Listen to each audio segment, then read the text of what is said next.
कशाला चिंता करताय, जगा ना. असं वाटलं मोठ्यानं हसा, शेजारच्या कांटाला बसतो हसा, काय फरक पडतो, जगत रे. आनंद व्यक्त करत जा. संतांनी दुःखातही आनंद व्यक्त केला, आपल्याला आनंदात तरी आनंद व्यक्त करता यावा. आणि खरं सांगा, सुखातही ज्याला सुख भोगता येत नाही याच्यापेक्षा मोठं पाप काय असू शकतं. हसू आल्यावरही ज्याला हसू वाटत नाही याच्यापेक्षा मोठं पाप काय असू शकतं. फील द मोमेंट, जगा रे. हसू वाटलं मोठ्याने, रडू वाटलं मोठ्याने रडा. जगाच्या मालकाच्या घरात रडायला घालवायचं, निन्नाच रडा. नाचू वाटलं नाचा. असंही संसारात काही कमी नाचता का, की नाही. बायकोला नाचवलं, मेवण्याला नाचवलं, सासऱ्याला नाचवलं, जावायला नाचवलं, दाजीला नाचवलं, इथे काही कमी नाचता का. त्यांच्या कानावर नाचतोच की, इथे आनंद व्यक्त करा. आता माय मावल्या म्हणत्या नाचले असते ग, पण ज्याच्या संग गाठ बांधली तो गुणाचा नाही. हा ना, त्याला जर चुकून कळलं नाचत होती कीर्तनात तर घरी गेल्या गेल्या सप्ताह येईल माझा. घरी गेल्या गेल्या म्हणेन लई संती नाही होती मनपात तुझ्या अंगात, तू ये घरी तुझ्या महाराजी काढतो. समाज नियम आहे तो. लोकांचा बघण्याचा पॉइंट ऑफ व्ह्यू वेगळा आहे. जी पोरगी वरातीत पब मध्ये नाचते ती सुशिक्षित आहे, पण जी कीर्तनात नाचते ती मात्र नालायक आहे. ज्यावेळी अखंडितपणे संस्कार, मर्यादा, संस्कार, नाती सांभाळून संसार केला ती बाई थोडी कमी शिकली म्हणून लोअर क्लास आहे. जी जरा 2-4 वर्ग जास्त शिकली पण जिला नात्यांचाही आदर करता आला नाही, संस्कृतीही कळली नाही, ती चपल्या घालून चपात्या लागते पण ती हाय क्लास. सोसायटी समाजाने खतरनाक मेंटेन केली आणि शेवटी हे कलियुग आहे. इथे ज्या गोष्टीची क्वांटिटी जास्त आहे तिथे क्वालिटी मान्यता देत. सगळ्या लोकांनी मान्य केली की आम्ही करतोच. चाणक्य 5000 वर्षापूर्वी सांगतात हा असा बुद्धिमत्तेचा समाज आहे. इथे 4 माणसं एकच खोटं बोलली की खोटं सुद्धा खरं होतं. खरंय का खोटं बसलेले. बरं का साध्या प्रश्नाचं उत्तर द्या. तुम्हाला धरून आणलंय का बळजबरीने आलंय. दोन्हीचा अर्थ एकच होता. धरून आणलं काय बळजबरी नाही. दोन्हीचा अर्थ आहे. थोडं विचारही करत अरे काय बोलतोय महाराष्ट्राचं, हे की नाही. बरं बळजबरीने आणलंय का मर्जीने आलाय. मर्जीने आलात ना, स्वतःच्या मर्जीने आलात ना, तसं बसा बोलत नाही. काही माणसं मुद्दाम करतात, त्याला महाराजाची जिरवायची असते. तो कीर्तनला मित्राला म्हणणार लय पोरगी बोंबलत होती, आपल्या ज्ञान शिकली होती याला करीत होती आपल्याला. बघतो विस्मा बसलो होतो, हसलो नाही बोललो नाही. कशा शिकायचं करावं असं नाही पण आहे आपल्याकडे. 7 कोटी घरं सोन्याची रावणाची विरोध नाही हा. हा तर जोक तुळसाहेबांमध्ये वर्णन आहे. रावणाच्या एका घराची एक चौकट 2250 किलोची आहे. रावणाच्या एका घराची एक चौकट 2250 किलो. मंगळवेढा दर सोपं सांगते. रावणाची एक चौकट विकली तर 35 वेळा आमदार होता येतं.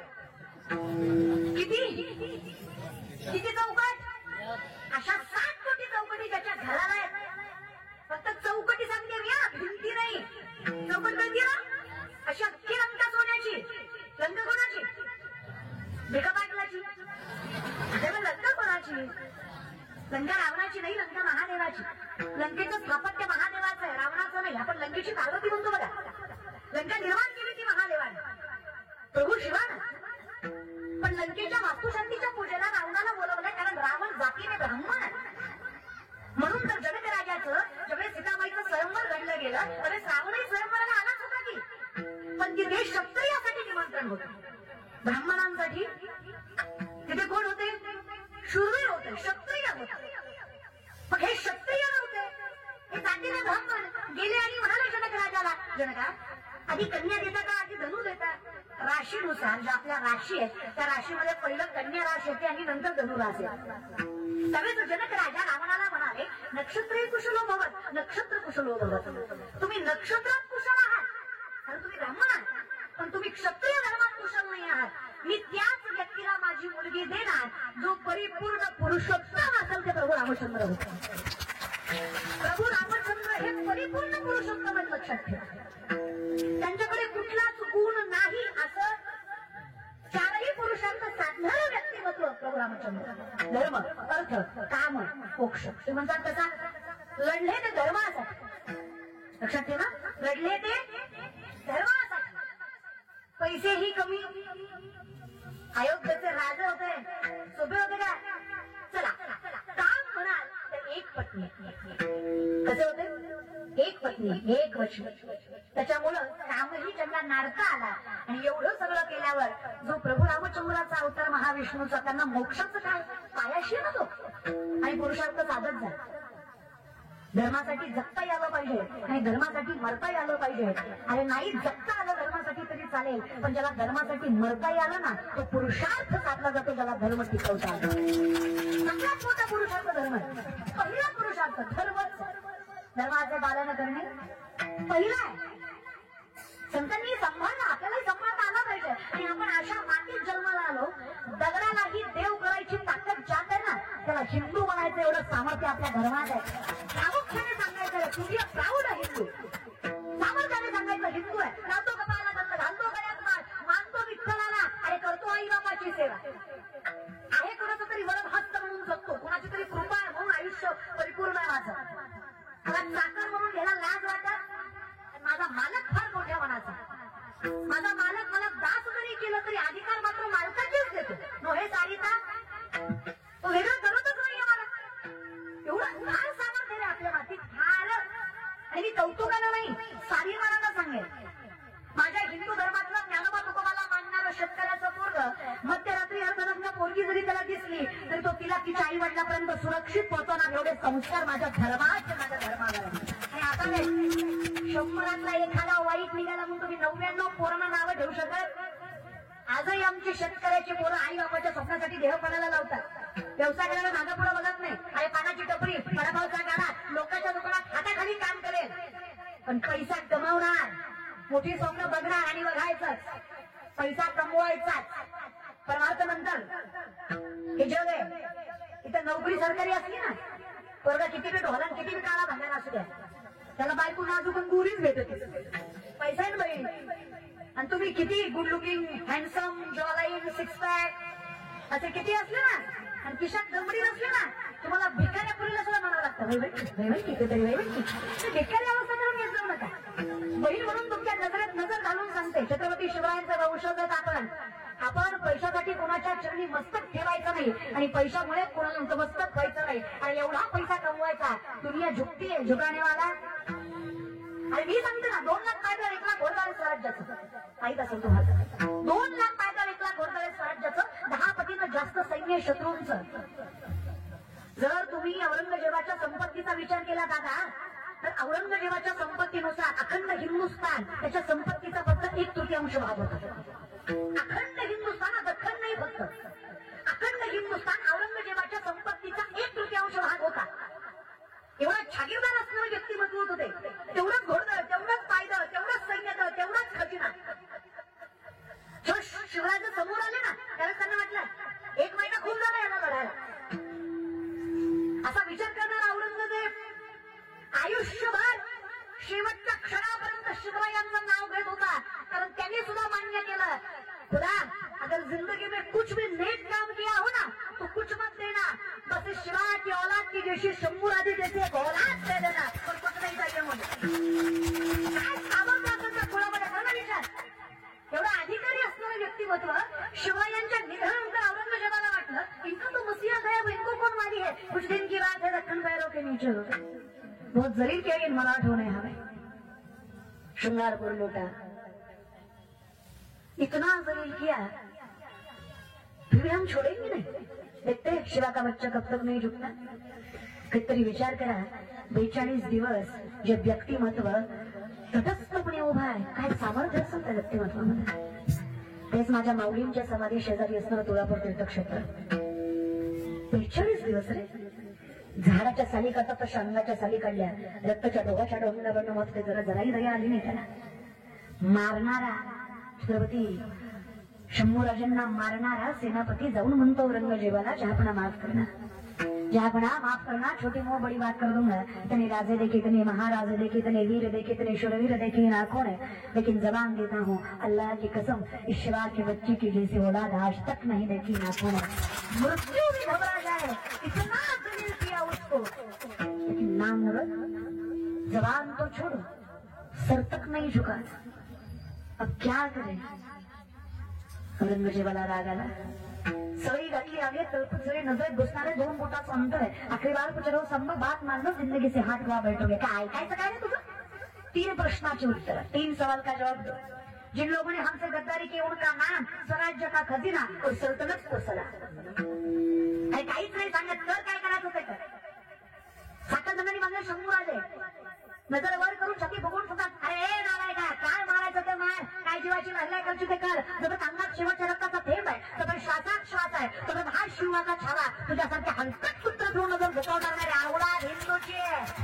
जिथं जिथं रक्ताचा थेंब सांगेल ना तिने तिथं नवीन शंभूराजे उभा राहिल्याशिवाय राहणार नाही, एवढी ताकद रक्ताच्या थेंबात आहे। अरे मला मारशील पण माझ्या विचारांचं काय करशील? हे आहे का? आजही आमची पोरं धर्मासाठी देह कोणाला लावतात? कौतुक आहे। फक्त काय असतं ना, एखाद्यामुळे नाव जातं, एखादा असतो ना चौकात तिकडून आलीवर तिकडून गेलीवर माझ्या आलीवर तुझी तिचा कांदा असा, हिचा बांधा असा, हिची कम्मर अशी, हिची गाल अशी, हिचे डोळे असे। कोण आहे आपण? कधी विचार करायचा? आपलं जगणं हे सामर्थ्याने सत्यासाठी असावं, बाकी येतं रे काही करायची गरज नाही। तुम्ही मोठे राहा, तुम्ही एकदा मोठे झालात ना हे बाकी खूप येऊन गोष्टी मिळून जाईल त्या विषयाकडे। आम्ही कमवावं, सामर्थ्याने कमवावं, आम्ही नाकाराने वाचणं, आम्ही कामाला मारावं, ताडावं। आमची नजर फक्त विठुरायाच्या समोर टेकावी आणि त्याला बघितलं की त्याच्या पलीकडे सुंदर काही दिसू नये। पण सगळ्यात देखना शंकराचार्य वर्णन करतात, अजरम मधुरम वैतनम मधुरम नयनम मधुरम हसितम मधुरम हृदयम मधुरम गमनम मधुरम मधुराधिपति रचिरम मधुरम मधुरम मधुरम वैतनम मधुरम नयनम मधुरम हसितम मधुरम। तुझं चालणं, बोलणं, दिसणं, रुसणं, हसणं, पळणं सगळं गोड आहे। विचार केला विठ्ठला, जो दिसायला एवढा गोड आहे त्याचं हृदय किती गोड असेल? मग सहज विचार आला, ज्याचं हृदय एवढं गोड असेल त्याचं सांभाळणं किती गोड असेल? मिठी पडली आपोआप तुझा झाला, कारण घालून या भार राहिलो विरविले संगती। किती सांभाळतोस रे देवा? पितामहा भीष्माने वचन दिलं कृष्णाला, काही झाला देवा तू शस्त्र उचलायचं नाही।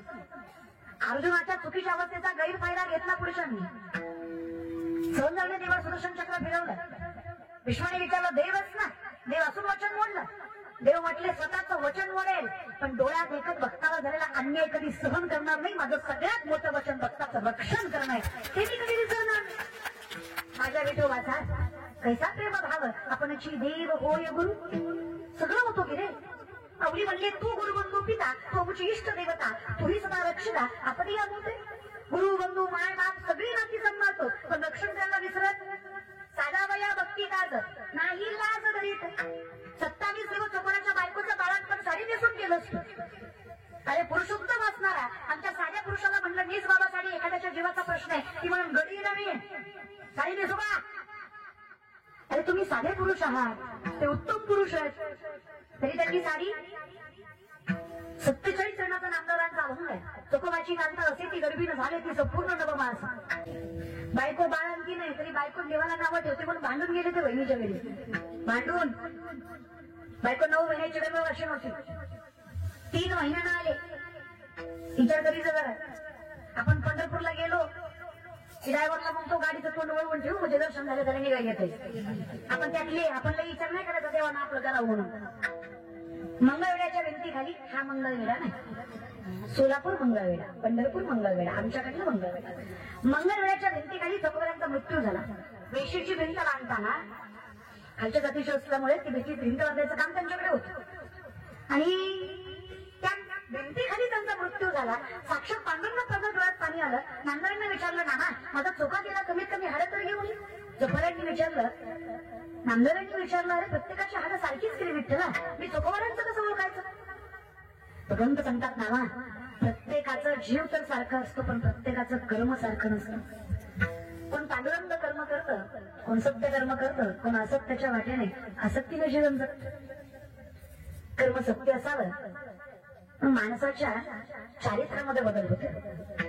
हाड जरी सारखी असली तरी कर्म वेगळं आहे। नावा प्रत्येक हाड कानाला लावा, ज्या हाडात विठ्ठल विठ्ठलाचा जयघोष येईल ते हाड माझ्या चोख्याचं असेल असं समजून ते हाड एवढा कर्मार्थ असेल तर नोहे सारी तर काय वेगळं त्यांच्यात आणि विठ्ठल? तुम्ही बसला इथं पण काही खात्री नाही तुमचं मन इथं अजूनही चुळबुळ चुळबुळ चालूच आहे. म्हणलं आता गप बसतील पुन्हा गप बसतील पुन्हा गप बसतील. तुम्ही लय गोड आहे का माय आई शपथ लय गोड आहे का मुलावड्याच्या बाया तुम्ही तर लय गोड आहे. तुमचं तोंड सोडलं ना तुम्ही लय गोड आहे. तेवढाच एक आपला प्रॉब्लेम आहे. तुम्ही लय खुश होऊ नका तुम्ही ते गुणाचे नाही हे बोलतात त्याचं कारणच तुम्ही काय लागतं रे बायकोला 2 शब्द प्रेमाने बोलत जा की अख्खा संसार सांभाळते तुमचा. बरं सगळ्यांचं सहन करते. सासूनं बोलावं सासऱ्यानं बोलावं जावनं बोलावं नंदनं बनवावं जगानं हिंडवावं अख्ख्या जगाने त्रास द्यावा फक्त नवऱ्यानं म्हणावं सोबत आहे मी तुझ्या बाई सगळी संकट एका पायावर सहन करण्याची क्षमता ठेवते फक्त नवरा साथ देण्याला भेटला नाही. राजवीरचा टिकावं तरी आमच्यासाठी बेटा आहे राजवीरचा आयुष्य सांभाळतो आम्ही काय राजवीरचा तो बोल मी आहे तो बोल मी बसलोय तो बोल मी ऐकतो तो बोल येत नाही आपण कोणाच्या कीर्तनाला तुझं नाव ऐकून आलोय तो बोल कसं बसून विनंती खरं नाही का संसारात कोण चांगला लागतो म्हणजे आयुष्य सुखाचं जातं नाही मावल्या. अगं तुम्ही माझ्या पार्टीच्या म्हणून तरी बोला तर बोलाय कुठं आपल्याला शिकावं लागतं ग.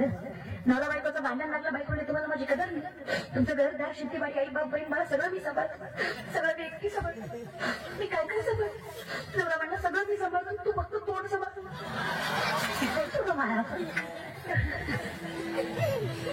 त्याला एक फळ सोडलं ना तर आपण खूप चांगलं आहे पाहिजे. आणि खरं सांगते माऊली पुरुषांना परमार्थ करावा लागतो तेव्हा देव भेटतो. बाईने संसार जरी सामर्थ्याने केला ना तरी तुला देव भेटतो. खूप ताकद आहे तुमच्यात. Woman is an ideal manager. सगळ्यात मोठी व्यवस्थापक स्त्री आहे. मोठ्यातल्या मोठ्या उद्योजकाला जे व्यवस्थापन जमत नाही ना ती रोजची गृहिणी आपल्या घरामध्ये दररोज करते मग तिचा संसार सामर्थ्याने चालतो. आणि मला कौतुक वाटतं माझ्या आईचं. किती गरीब किंवा किती श्रीमंताची माय असू द्या आजही माझी माय साबण संपल्यावर फेकत नाही. जुन्या साबणाची चिपडी आला साबणाला ठीक आहे एवढे फेक आंघोळ लोक होती आणि कॅरीमध्ये कधी फेकत नाही. झोपू ठेवू काही नाही. तुम्ही नारळ द्या कीर्तनाची. आमच्या घरी नारळ सुद्धा वाया जात नारळ सुद्धा भाजीला वापरला. इतकं मॅनेजमेंट असतो ना बायकांकडे. खूप ताकद आहे बाय तुमच्या. हो तुकोबांना परमात्मा भेटतो यात काय नाव आहे. आवडीसाठी सुद्धा येतोच की. तुकोबांना 2 पत्नी रखमा आणि जिजा. हौसनं ऐकू नका त्यांनी काय हौसनं गेलं नाही तर. पहिली रखमा आहे दुसरी जिजा आहे जिला आवडी म्हणतो आपण. त्या रखमाला बाळ होईना आई बापांना हात टाकत दुसरी करायला हवी. पण देवाचं गणित इतकं बेकार. दुसरी केल्यावर दुसरीच्या आधी पहिलं लिखू देव बी नाही खतरनाक देव म्हणजे परीक्षा बघत असतो. देवाचं काय सांगायचं तुम्हाला. म्हणजे 2 बायका रखमा आणि म्हणजे दोन्ही छागेर. अहो तुकोबाची दुसरी पत्नी आवली. पुण्याचं सासरे तुकोबारांचं पुण्याचं माहेराच्या आवलीचं गुळवे सावकाराची मुलगी तुकोबाराची बायको आवली. 3600 एकर ऊस आहे तिच्या बापाचा. किती जागे आहे का तुम्ही ऐकलं तुम्हाला किती एकर ऊस आहे तिचा 3600. आणि मंगळवाड्याच्या डोंगरावर नाही पुण्यात आहे. एवढ्या जागीरदार बापाची आहे पण नवऱ्याच्या घरी मिठ्या सोबत भाकरी खातात. तुमचं बरं आहे ना आपलं सहज विचारलं. तुमचे 3 टाइम खाती तरी बाहेर गेल्यावर म्हणते काय काय जनावर भेटलं मी हाय म्हणून काढलंय 3 दाखवलं म्हणते. काय खरंय तुमचं नाही खरंय म्हणा.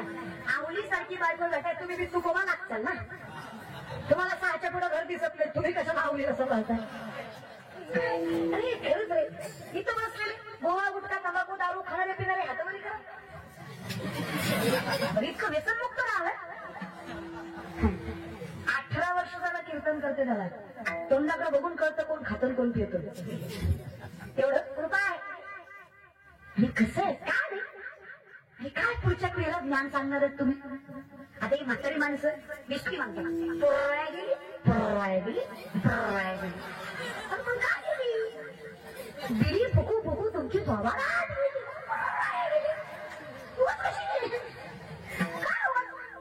म्हातारा दिसत नाही दादा याला. त्याचे हात तर कापतोय मारुतीच्या वाट्यावर पक्के चालतो. त्या ब्रह्मचारी मारुतीला नाणी दाखवतोय हे गुणाचं फक्त पोरच वाया गेली. काय अवघड आहे बाबा हा ना. आता म्हातारा बायका तुला दारात बसून आजकालच्या काय पोळी येतोय यांना काय लाज येतोय आमच्या जमिन्यात नव्हतं माय असं आम्ही किती इज्जतीनं खाल्लं माय किती कष्ट केलं माय यांना काय जळय माय सगळं ऐकं भेटलं माय होय ग माय. ऍक्सेप्टेड जे जुन्या पिढीने सहन केलं आताच्या पिढीला जमणार, जे तुम्ही कष्ट केलं आता जमणार नाही. पण बोलून सांगण्यात मजा नाही ना माय. आताची अवस्था विचित्र आहे. आता तुम्ही जर या वयात मिसरी चोळताय, तुम्ही नातीला काय शिकवणार आहे? आता तुमच्या मिसरीच्या वासानं गोठ्यातल्या म्हशीनं दूध द्यायचं बंद केलं, इतका भगर वास त्याच्यात मिसरीचा, तुम्ही नातीला काय तोंड घेऊन सांगणार आहे? 1.5-2 वर्षाची नाती लेकरं असतात रे. ती म्हातारा तसंच मिसळ मासा तसेच मुखे भेटत. बरं ताट जरी जास्त पिलं तरी झोप जास्त आहे. अंमली पदार्थ आहे हे. व्यसन म्हणजे अंमली पदार्थ आहे. एवढ्या लहानपणी त्या वासाने जर लेकरांना सवय लागली तर मोठ्यापणी त्यांना अंमल करायचं सोपं जाणार नाही का? विचार पण करायचं ना. लेकरांना पुस्तक वाच म्हटलं लेकरू पुस्तक वाचत नसतं माय. तुम्ही पुस्तक घेऊन बसा, लेकरू शेजारी बसल्याशिवाय राहत नसतं. याला संस्कार आणि परंपरा म्हणायचं लक्षात ठेव. म्हणून अनन्य परमात्मा आवडतो याचा पूर्ण श्रेय तुकोबा आहे. माझ्या वडिलांची मीरा सेवा देवा तुझी ऋण सेवा माझी नाहीच आहे पांडुरंग. हा अधिकार माझा नाहीच आहे. ज्ञानीयांचं ज्ञानी म्हणतात ज्ञान गुणगण्य ज्ञानदेवा लाधली निवृत्तीने दिली माझ्या. कुठेतरी दिलंय उगच नाही रे. आवडी म्हणतात पैसेची वाट न पाहता वैसेची गावा न येता बालपणीच सर्वज्ञता वरी तयार. बालपणीच भगवंतानं सर्वज्ञानं वरावं हे परंपरेचं फळ आहे आम्हाला. हे पिढी जात आहे. शास्त्रावेद खडं करणारं कुळ आहे ज्ञानोबारांचं. कुठलेच संत गरीब नव्हते बरं का. ज्ञानोबारांचे पंजोबा महाराष्ट्राची राजधानी देवगिरी असताना मराठवाड्याचे पंतप्रधान होते. जागीरदार कुळ आहे. जगद्गुरु तुकोबा आहे. 8 पिढ्या सावकारकीमध्ये विश्वंभर बाबापासून त्यांचं खरं गाव जावळीच्या खोऱ्यात भीमाशंकरच्या जवळच. तिथून स्थानांतर होऊन देहूला आलेले ते. दुसऱ्या गावात येऊन स्वतःची सावकारकी निर्माण केली. 65 लाखाची सावकारकी तुकोबारांच्या काळात तुकोबांची होती. पावणे 400 वर्षापूर्वीचा काळ आहे तुकोबांचा. आत्ताचे 10 लाख म्हणजे तेव्हाचा रुपया. अशा हिशोबाने 65 लाख. 25 बैलगाड्या तुकोबांनी फक्त स्वतःच्या वाटणीच्या. 3 भाऊ बाकी आहेत अजून. कर्जपत्राच्या इंद्रायतीत घडवल्या होत्या. किती बैलगाड्या? 25. एका कागदावर 50-100 एकरी जमिनी घाण होत्या तुकोबांकडे. अशा 25 बैलगाड्या कागदांनी भरल्या होत्या. या जगातले शेतकऱ्यांचं कर्ज माफ करणारे पहिले महापुरुष जगद्गुरु तुकोबा आहे. तो श्रीमंत वारकरी आपल्याला. नाथ बाबांच्या घरी आलेला पाहुणा, पैठणला आलेला पाहुणा सोन्याच्या ताटातून चांदीच्या वाटीत जेवायचा. नामदेवरायची बायको राजाई 2.5 क्विंटल सोन्याच्या पलंगावर झोपायची. 350 किलो पलंग होता झोपाया. अर्धा तोळा घातला गेल्या वर्षी सासऱ्यानं तुमच्या नवऱ्याला. तरी तुम्ही महिनाभर स्टेटस करत होता लाडाचा जावई गेला सासरे वारीला. महिनाभर अर्धा तोळ्यावर ही लायकी आपली. काय विचार करताय? 450 किलो जागीरदारी. नामू शेटांचं मुलगेच नामदार आहे. शेट आहेत वडील त्यांचं. गुणाई माय राजाई बायको नामू शेट वडील नामदेवराय मुलगा. अरे ही श्रीमंती सोडा. लग्न नामदेवरायाचं. नवरी राजाई वरमाय गुणाई वरबाप दामू शेठ आणि लग्न लावायला ब्राह्मण विठेवरचा मालक असेल तर तो संसार परमार्थापेक्षा गोड. अधिकार असतो त्या संसाराचा. आवडीचंही तसंच हो. एवढी जाहीरदार पोरगी तुकोबारांनी सगळं दिलं देऊला. दुष्काळात काही ठेवलं नाही. नवऱ्याचा संसार एका लुगड्यावर केला तिनं. 4-4 दिवस तुकोबा सापडत नसायचे तरी तुकोबांना भाकरी दिल्याशिवाय कधी भाकरी नाही खायची ती. एके दिवशी असंच तुकोबांना भाकरी द्यायला चालली. पायात काटा मोडला तिच्या. शेतकरी आहात का तुम्ही? बसतोय थोडेफार शेतकरी आहात का? शेतकरी सगळं नाही. बाकीचे कसे अध्यक्ष उपाध्यक्ष सचिव चेअरमन आमदार खासदार सदस्य आपण सांगायचं रे. विठ्ठलाने सगळ्यात मोठी कृपा केली दादा माझ्यावर. शेतकऱ्याच्या घरात जन्माला घातला. एवढा मोठ्या मनाचा बाप असतो शेतकरी. जेवढा जीव त्याचा पोटच्या लेकरावर आहे तेवढा जीव त्याचा गोठ्यातल्या बैलावर सुद्धा. एवढं मोठं मन त्याचा एवढा सामर्थ्यवंत बाप भेटला. असं काय पाहिजे? जनावरातही माणसाचाही फरक करत नाही. एवढं तत्वज्ञान कुठं शिकून येणार आहे? समदृष्टी घेता समान श्री हरी शब्दमावरी. अजून काय तत्वज्ञान शिकावं माझ्या बापाने? तो प्रत्येक जीवाला समान समजतो. तो पिकाला आणि लेकराला समान समजतो. जेवढं वाईट त्याला लेकराचं दुखायल्यावर वाटतं तेवढंच वाईट पीक गेल्यावर सुद्धा वाटतं. अजून काय पाहिजे? शेतकरी आपण कौतुकाने सांगायचं. अरे आयुष्याचा जुगार खेळत मातीबद्दल सोनं पिकवायची ताकद ज्या अवलादीत आहे ना त्याला शेतकरी म्हणायचं. जे स्वाभिमानानं जगतं लाचारीचं खात नाही त्याला शेतकरी म्हणायचं. जे कष्टाने लेकरं मोठं करतं आणि कष्टानेच लेकरांना मोठं व्हायला शिकवतं त्याला शेतकरी म्हणायचं. कौतुकाने सांगायचं शेतकरी आहे. कौतुकाने इमानदारीने सांगा, तरुण आहेत तुम्ही, आर्मीत भरती होणारी पोरं शेतकऱ्याची जास्त का छागीरदाराची जास्त? आज तुम्ही बऱ्यापैकी मुलं आर्मीत भरती होतात, ह्यांना काय चांगल्या अकॅडमी मिळतील असं नाही रे. एवढा पैसाही नसतो त्यांच्या बापाकडे. पहाटे 3:30-4ला उठणार, गावाच्या फेऱ्या मारणार, संध्याकाळी पुन्हा त्याच गावाच्या फेऱ्या मारणार, कसं कसं शरीर कमावणार, कशा कष्टातून मोठे होणार आणि आर्मी भरती होणार, देशासाठी लढणार. ही छागीरदाराची नसतं, ही सामान्य कुटुंबातली असतात. चला याच्या पुढे सांगा महाराज, वारकरी संप्रदायामध्ये स्वतःचं तारुण्य पणाला लावून वारकरी संप्रदायाचं सगळ्यात मोठं वैभव स्वामी सुखदेवाचं वैकुंठवासी जोगबाबांची वारकरी शिक्षण संस्था. 4 वर्षाचं अध्ययन करावं, योग्य तो परमार्थ शिकावा, जगाला हित सांगावं. ही शिकणारी मुलं छागीरदाराची का सामान्य कुटुंबातली? सामान्य कुटुंबातली. गायक, वादक, कीर्तनकार ही सगळी शेतकऱ्याचीच. पण वृद्धाश्रमात शेतकऱ्याचे मायबाप का छागीरदाराचे मायबाप? शिकलेल्याचे, छागीरदाराचे. ती कुत्र्याचं नाक पुसतं पण बापाचं नाही. ते कुत्र्याला इमानाने फिरवतं जास्त तिकिटाचे पैसे देऊन, पण बापाला नाही. इतकी कनिष्ठता त्यांच्या संस्काराची आहे, त्याच्या पैशाचा काय मोठेपणा? आणि आमचं शेतकऱ्याचा पोरगा फाटक्या धोत्रावर बाप सांभाळेल, पण बाप स्वतःच्या झोपडीतच सांभाळण्याची ताकद त्याच्या मनगटात आणि संस्कारात आहे. अरे छागीरदारांना आम्ही मायबाप सांभाळायची ताकद आमच्यात आहे. कशाला श्रीमंती लागते? आणि अर्धी भाऊ चक्कू नाही बापाला देऊ, ताकद आहे का? पण तुम्ही प्राऊड फार्मर आहे. शेतकरी कौतुकाने सांगा, शेतकरी ना तुम्ही. अरे आता तरी कौतुकाने सांगा. एक काम करते मी, कीर्तन झालं माझ्या पाकिटातलं थोडं थोडं देते तुम्हाला, पण बोला. कसं या गेल्या महिन्यापासून तुम्हाला सवय लागली, घेतल्याशिवाय बोलत नाही तुम्ही.